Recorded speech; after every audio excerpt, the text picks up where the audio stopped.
नमस्कार दोस्तों, मैं आज आप लोगों के लिए एक बच्चों से जुड़ी कहानी लेकर आई हूँ।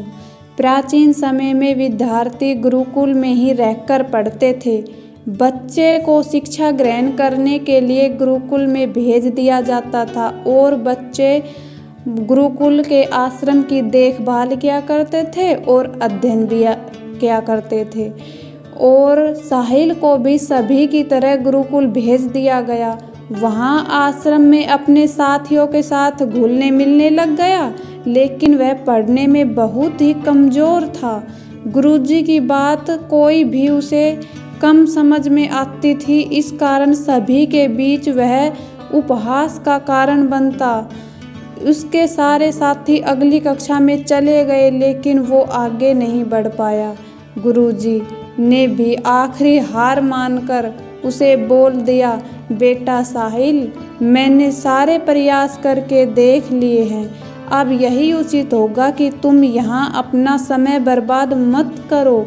अपने घर चले जाओ और घर वालों की काम में मदद करो।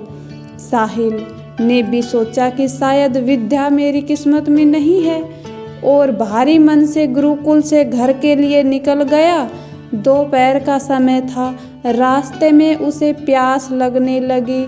इधर उधर देखने पर उसने पाया कि थोड़ी दूर पर ही कुछ महिला कुएं से पानी भर रही थी। वह कुएं के पास गया। वहाँ पत्थरों पर रस्सी के आने जाने के निशान बने हुए थे, तो उसने महिलाओं से पूछा, यह निशान आपने कैसे बनाए?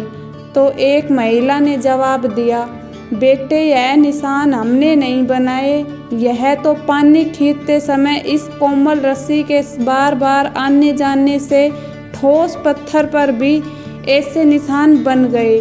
साहिल सोच में पड़ गया। उसने विचार किया कि जब एक कोमल सी रस्सी से बार बार आने जाने से एक ठोस पत्थर पर गहरे निशान बन सकते हैं, तो निरंतर अभ्यास से मैं विद्या ग्रहण क्यों नहीं कर सकता। साहिल ढेर सारे उत्साह एवं खुशी के साथ वापस गुरुकुल आया और कड़ी मेहनत की। गुरुजी ने भी खुश होकर भरपूर सहयोग किया।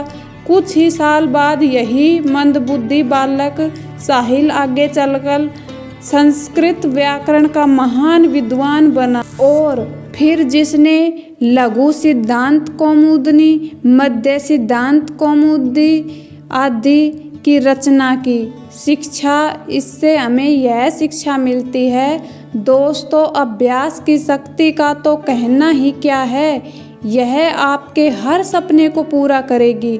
अभ्यास बहुत ज़रूरी है, चाहे वो खेल में हो या पढ़ाई में या किसी और चीज़ में।